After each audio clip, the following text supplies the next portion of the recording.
Hello Krishi chem names how are you all. ఈరోజు నేను మీ ముందుకి టీఎస్ సెట్ 2022లో కెమిస్ట్రీ క్వశ్చన్ పేపర్లో ప్రతి క్వశ్చన్కి డీటెయిల్డ్ ఆన్సర్స్ చూసే సిరీస్లో భాగంగా నెక్స్ట్ వీడియోతో నేను ముందుకు వచ్చేసాను. ఇంతకుముందు 7 వీడియోస్ వరకు మనం డిఫరెంట్ క్వశ్చన్స్కి అయితే ఆన్సర్స్ చూసాము. ఇప్పుడు పార్ట్ 8లో కూడా డిఫరెంట్ క్వశ్చన్స్కి వీలైనంత వరకు డీటెయిల్డ్ ఆన్సర్స్ చూద్దాం అనమాట. Let us start our video. ఈరోజు మనం డిస్కస్ చేస్తున్న ఫస్ట్ క్వశ్చన్ ఏంటి అంటే ఇదనమాట.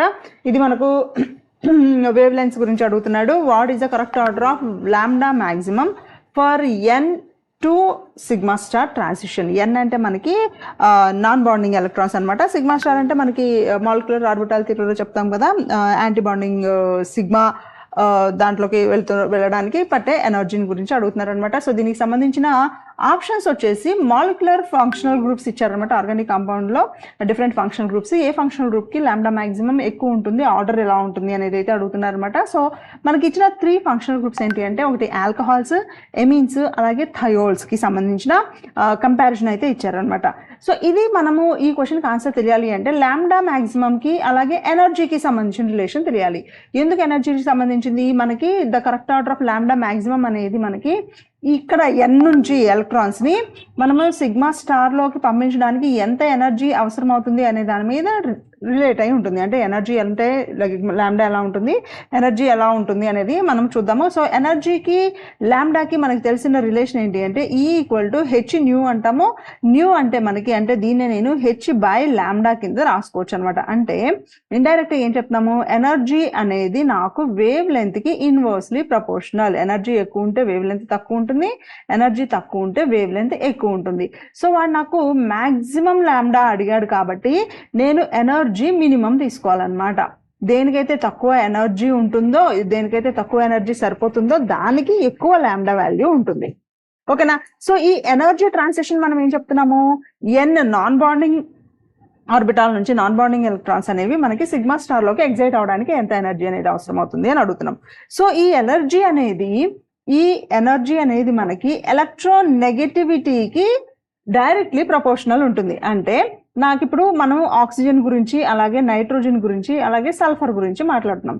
సో ఈ 3 ఎలిమెంట్స్కి సంబంధించిన ఎలక్ట్రాన్ నెగటివిటీస్ కనుక మనం కన్సిడర్ చేస్తే ఈ 3 ఎలిమెంట్స్కి సంబంధించిన ఎలక్ట్రాన్ నెగటివిటీ ఎప్పుడైతే ఎక్కువ అవుతుందో అప్పుడు ఈ ఎనర్జీ డిఫరెన్స్ కూడా ఎక్కువ అవుతుంది. ఎందుకు ఎక్కువ అవుతుంది? వీటికి ఎలక్ట్రాన్ నెగటివిటీ ఉంది అంటే అవి ఏం చేస్తున్నాయి, ఈ నాన్ బాండింగ్ ఎలక్ట్రాన్స్ ఏవైతే ఉన్నాయో లోన్ పేర్ ఆఫ్ ఎలక్ట్రాన్స్ ని అవి న్యూక్లియస్ అనేది టైట్ గా హోల్డ్ చేస్తుంది. ఎంత టైట్ గా హోల్డ్ చేస్తుంది అనే దాన్ని బట్టే కదా మనం ఎంత ఎనర్జీ అప్లై చేయాలి అనేది మనకు తెలుస్తుంది. లూజ్ గా హోల్డ్ చేస్తే తక్కువ ఎనర్జీ సరిపోతుంది, టైట్ గా హోల్డ్ చేస్తే ఎక్కువ ఎనర్జీ కావాలి. అంటే ఎలక్ట్రాన్ నెగటివిటీ ఎప్పుడైతే ఎక్కువ ఉంటుందో అప్పుడు మనకి ఎనర్జీ ఎక్కువ ఉంటుంది, ఎక్కువ అవసరం అవుతుంది. So energy is directly proportional to electron negativity. So ఇప్పుడు మనకి ఏమున్నాయి, ఆక్సిజన్, నైట్రోజన్, సల్ఫర్ ఉన్నాయి. ఈ ఆక్సిజన్, నైట్రోజన్, సల్ఫర్లో మనకేం తెలుసు, అన్నింటికంటే ఎక్కువ ఎలక్ట్రాన్ నెగిటివ్ ఆక్సిజన్ అని తెలుసు, అన్నిటికంటే నెక్స్ట్ ఎలక్ట్రాన్ నెగిటివ్ నైట్రోజన్ అని తెలుసు, నెక్స్ట్ ఎలక్ట్రాన్ నెగిటివ్ మనకి సల్ఫర్ అని తెలుసు. అంటే ఇది మనకి డిక్రీజింగ్ ఆర్డర్ ఆఫ్ ఎనర్జీ కదా.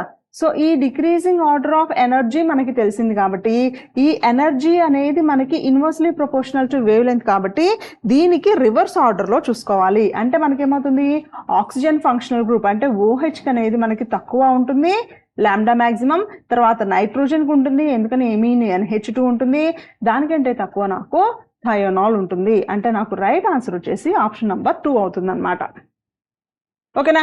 సో నెక్స్ట్ క్వశ్చన్ చూద్దాం. చూడండి, నెక్స్ట్ క్వశ్చన్ వచ్చేసి మనకి స్పెక్ట్రోస్కోపీకి సంబంధించిన క్వశ్చన్ అనమాట. ఒకసారి క్వశ్చన్ చూద్దాము. ఏ కాంపౌండ్ ఆఫ్ మాలిక్యులర్ ఫార్ములా ఇచ్చారు, C8H7ClO అనేది ఇచ్చారు. Shows a prominent band at IR spectrum. IR spectrum లో మనకి 1690 అయితే ఒక పీక్ వచ్చింది అనమాట, ఒక బ్యాండ్ వచ్చింది. అలాగే ప్రోటాన్ NMR లో revealed only 2 major types. 2 types of ప్రోటాన్సే ఉన్నట్టు మనకి 2 పీక్స్ చూపించాయి. అది కూడా 5:2 రేషియోలో చూపించాయి అనమాట. ఈ 5:2 రేషియో ఎప్పుడైతే చూపిస్తున్నామో మనం నెంబర్ ఆఫ్ హైడ్రోజన్స్ తో కంపేర్ చేసుకోవాలి. ఎన్ని ఉన్నాయి, ఇక్కడ 7 హైడ్రోజన్స్ ఉన్నాయి, ఇక్కడ 5:2 ఉన్నాయి. అంటే 5 హైడ్రోజన్స్ ఒక ఎన్విరాన్మెంట్ లో ఉన్నాయి, ఒక సరౌండింగ్ లో ఉన్నాయి.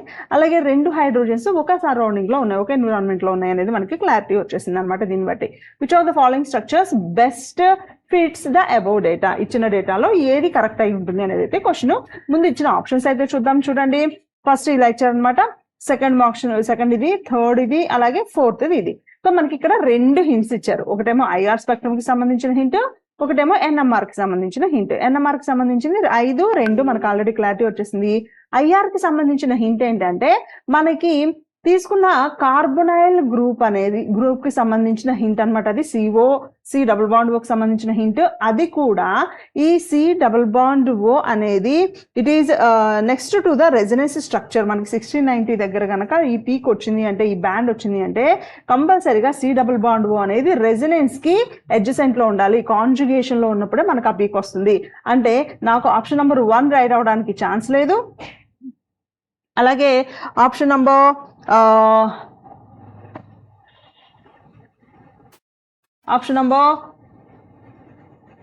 4 అవడానికి కూడా ఛాన్స్ లేదు, ఎందుకంటే ఇది కూడా నాకు రెజనెన్స్ లో లేదు కాబట్టి. ఇక్కడ second molecule and third molecule అనేవి నాకు రెజనెన్స్ లో ఉన్నాయి. సో నాకు second option and third option లో రైట్ ఆన్సర్ ఉంది. నెక్స్ట్ ఏం చెప్తున్నాడు, 5:2 రేషియోలో ఉన్నాయి అన్నాడు number of hydrogens. So second option చూడండి, ఇక్కడ ఒక హైడ్రోజన్ ఉంది నాకు 1, ఇక్కడ ఒక హైడ్రోజన్ 2, ఇక్కడ ఒక హైడ్రోజన్ 3 అండ్ 4. నాకు ఇక్కడ ఈ 4 హైడ్రోజన్స్ ఒకటే అట్మాస్ఫియర్ కాదు. యాక్చువల్ గా క్లోరిన్ కి అడ్జసెంట్ గా ఉన్నవి డిఫరెంట్ ఉంటాయి, C డబుల్ బాండ్ కి అడ్జసెంట్ గా ఉన్నాయి కొంచెం డిఫరెంట్ ఉంటాయి. ఇక్కడ 3 అంటే ఇది నాకు పీకు ఫర్ ఎగ్జాంపుల్ 4:3 రేషియోలో రావాలి. మరి ఇక్కడ ఎలా వస్తుంది చూడండి, 1 2 3 4 5. ఇది 5 హైడ్రోజన్స్, అలాగే ఇక్కడ 2 హైడ్రోజన్స్. ఇది 5:2 రేషియోలో వస్తుంది. సో నాకు రైట్ ఆప్షన్ వచ్చేసి ఆప్షన్ నెంబర్ 3 అవుతుంది అనమాట. ఓకేనా. సో అలాగే నెక్స్ట్ క్వశ్చన్ చూద్దాం చూడండి. ఇది కూడా స్పెక్ట్రోస్కోపీకి సంబంధించిన question. Why is the IR spectrum of benzoyl chloride is a weak band, is having a weak band near 1750 per centimeter formed. ఈ 1750 centimeters per inverse centimetre inverse దగ్గర ఫామ్ అవుతున్న బ్యాండ్ బెంజాయిల్ క్లోరైడ్ లో కనిపిస్తుంది. అది దేని వల్ల వస్తుంది అని అడుగుతున్నారు. దానికి సంబంధించిన ఆప్షన్స్ చూడండి, ఇండక్టివ్ ఎఫెక్ట్, అలాగే కాంజుగేషన్ ఎఫెక్ట్, థర్డ్ వన్ వచ్చేసి Fermi resonance between C double bond band and first overtone, అలాగే ఫోర్త్ వన్ వచ్చేసి హైపర్ కాంజుగేషన్. ఇండక్టివ్ ఎఫెక్ట్ అంటే ఏంటి, మనకి మైగ్రేషన్ ఆఫ్ సిగ్మా ఎలక్ట్రాన్స్ అనమాట. సిగ్మా ఎలక్ట్రాన్స్ మైగ్రేషన్ అవ్వడం వల్ల ఇక్కడ బ్యాండ్ వస్తుందా అని అడుగుతున్నారు. అలాగే కాంజుగేషన్ అంటే ఏంటి అంటే alternate single and double bonds ఉంటాయి కదా, ఇలా కాంజుగేషన్ ఉండటం వల్ల ఇక్కడ బ్యాండ్ వస్తుందా అని అడుగుతున్నారు. ఫెర్మి రెజొనెన్స్, ఈ ఫెర్మి రెజొనెన్స్ అంటే ఏంటి అంటే ఇది ఒక ఫినామినా. ఎప్పుడు జరుగుతుంది అంటే ఎప్పుడైతే ఒక మాలిక్యూల్లో ఒకటే రెజొనెన్స్ దగ్గర ఒకటే ఫ్రీక్వెన్సీ దగ్గర పర్ సెంటీమీటర్ దగ్గర మనకి 2 పీక్స్ రావాలి అంటే ఆ రెండింటి మధ్య ఇంటరాక్షన్ ఉండటం వల్ల, రెజొనెన్స్ ఉండటం వల్ల కొత్తగా వేరే దగ్గర మనకి 2 పీక్స్ కనిపిస్తాయి అనమాట. దాన్ని మనం ఫెర్మి రెజొనెన్స్ అంటాము. సో ఈ ఫెర్మి రెజొనెన్స్ కూడా దేని వల్ల అవుతుంది, C డబుల్ బాండ్ బ్యాండ్ ఉండడం వల్ల అవుతుంది. దానిలో కూడా ఫస్ట్ ఓవర్టోన్ అన్నాడు. ఈ ఫస్ట్ ఓవర్టోన్ అంటే ఏంటి అంటే vibrational mode is excited from V=0 నుంచి V=2 కనుక ఎగ్జైట్ అవుతున్నప్పుడు and falls about twice the wave number of the fundamental. So దాన్ని మనం ఫస్ట్ ఓవర్టోన్ అంటాము. సో ఈ దీనికి మనకి 1750 దగ్గర మనకి ఈ బ్యాండ్ రావడానికి ఐఆర్ స్పెక్ట్రోస్కోపీలో main reason for benzoyl chloride ఎక్కడ అంటే ఈ ఫెర్మి రెజొనెన్స్ ఉండటం వల్ల. యాక్చువల్గా అది రావాల్సిన దగ్గర కాకుండా 2గా స్ప్లిట్ అయ్యి ఒకటి దానికంటే తక్కువలోను ఒకటి దానికంటే ఎక్కువలోను వస్తుంది. దాన్ని ఫెర్మి రెజొనెన్స్ అంటాం అనమాట.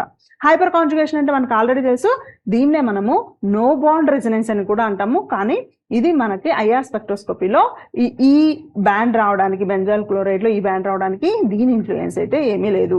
మన రైట్ ఆన్సర్ వచ్చేసి Fermi resonance between C double bond band and the first overtone. ఆ రెండింటి మధ్య ఉండడం వల్ల మనకి అది 1750 సెంటీమీటర్ దగ్గర మనకి వస్తుంది అనమాట. ఓకేనా. నెక్స్ట్ క్వశ్చన్ చూద్దాం చూడండి. The cis and trans isomers are detected by, మనకి జామెట్రికల్ ఐసోమరిజం లో చెప్తాము డబుల్ బాండ్ కి అటువైపు ఇటువైపు లైక్ ఒకటే డైరెక్షన్ లో ఒకటే సైడ్ ఒకటే గ్రూప్స్ ఉంటే దాన్ని సిస్ అంటాము, డిఫరెంట్ డైరెక్షన్స్ లో ఉంటే దాన్ని ట్రాన్స్ అంటాము. అయితే సిస్ ట్రాన్స్ ఐసోమర్స్ ఎప్పుడైతే కలిసిపోయి ఉన్నాయో వాటిని డిటెక్ట్ చేయడానికి డిఫరెంట్ టెస్ట్స్ ఉంటాయి. సో ఆ టెస్ట్లో 4 ఇచ్చారనమాట. ఇక్కడ ఈ 4 టెస్ట్లో ఏది యూజ్ చేస్తాము సిస్ ట్రాన్స్ ఐసోమర్స్ యూజ్ ఐడెంటిఫై చేయడానికి అని అడుగుతున్నారు. ఇచ్చిన 4 ఆప్షన్స్ ఒకసారి చూద్దాం చూడండి. లూకాస్ టెస్ట్, కుర్నకాఫ్ టెస్ట్, అలాగే ములికన్ టెస్ట్, రింగ్ టెస్ట్. లూకాస్ టెస్ట్ అనేది మనకి ఎక్కడ యూజ్ చేస్తాము ఐడియా ఉందా? మనము primary, secondary are tertiary alcohols ని ఐడెంటిఫై చేయడానికి యూజ్ చేస్తాము. సో డెఫినెట్ గా ఇది మనము సిస్ అండ్ ట్రాన్స్ ఐసోమర్స్ ని యూజ్ చేయడానికి అయితే యూజ్ చేయమన్నమాట. ఇది మనకి distinguish between the primary, secondary and tertiary alcohols మాత్రమే యూజ్ చేస్తాము. లూకాస్ రియేజెంట్ ఏంటి ఐడియా ఉందా? ZnCl2 in presence of HCl. దీన్ని మనం గ్లూకోజ్ రియేజెంట్ అంటాము. అలాగే సెకండ్ వన్ ఉంది కదా కొర్నకాస్ టెస్ట్. ఈ కొర్నకాస్ టెస్ట్ అనేది మనకి సిస్ ట్రాన్స్ ఐసోమర్స్ని డిస్టింగ్విష్ చేయడానికి యూజ్ చేస్తామన్నమాట. దీనిలో మనం యూజ్ చేసే రియేజెంట్ ఏంటి అంటే ప్లాటినంకి సంబంధించిన కాంప్లెక్స్ అనమాట. ప్లాటినం NH3 ట్వైస్, అలాగే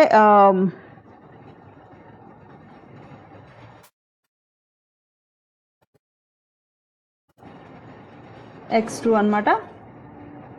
సో ఇది మనకి కొర్నకాస్ టెస్ట్ అంటాము. ఇది ఏమవుతుందంటే సిస్ ఐసోమర్ అయితే కనుక మనం తీసుకునేది సిస్ ఐసోమర్ అయితే, అలాగే ట్రాన్స్ ఐసోమర్ అయితే డిఫరెంట్ ప్రోడక్ట్స్ ఇస్తాయి. ఒకవేళ దీంట్లో మనం రియాక్ట్ చేసినప్పుడు సిస్ ఐసోమర్ అయితేనేమో సాల్యుబుల్ ఎల్లో ప్రోడక్ట్ వస్తుంది, సాల్యుబుల్ ఎల్లో PPT వస్తుంది అనమాట. అలాగే ట్రాన్స్ అయితే కనుక ఇన్సాల్యుబుల్ yellow PPT వస్తుంది అనమాట. సో కొర్నకాస్ test is the test we use to distinguish between the cis and trans isomers. And third test ఏంటి అంటే ములికన్ టెస్ట్ అనమాట. ఈ ములికన్ టెస్ట్ దేనికి యూస్ చేస్తాము అంటే NO2 గ్రూప్ ఉందా లేదా ఒక మాలిక్యూల్ ఐడెంటిఫై చేయడం కోసం ములికన్ టెస్ట్ని యూస్ చేస్తాము. రింగ్ టెస్ట్ అంటే మనకి brown ring test qualitative and quantitative అనాలిసిస్లో మనము 12th క్లాస్ ప్రాక్టికల్స్లో కూడా చేస్తాం. ఇది సాల్ట్ అనాలిసిస్లో. ఇది ఎందుకు అంటే నైట్రైట్ రియేజెంట్ అంటే NO3 మైనస్ నైట్రేట్ సాల్ట్స్ ఉన్నాయా లేదా అనేది ఐడెంటిఫై చేయడం కోసం మనం ఈ రింగ్ టెస్ట్ చేస్తాము. దీన్నే బ్రౌన్ రింగ్ టెస్ట్ అని కూడా అంటాం అనమాట. ఓకేనా, that's all for today's video. ఈ వీడియో మీకు ఇన్ఫర్మేటివ్గా అనిపించింది అంటే తప్పకుండా లైక్ చేయండి, షేర్ చేయండి. ఇటువంటి మరికొన్ని వీడియోస్ కోసం తప్పకుండా సబ్స్క్రైబ్ చేయండి. Khushi came. I see you all with another informative videos soon. Bye.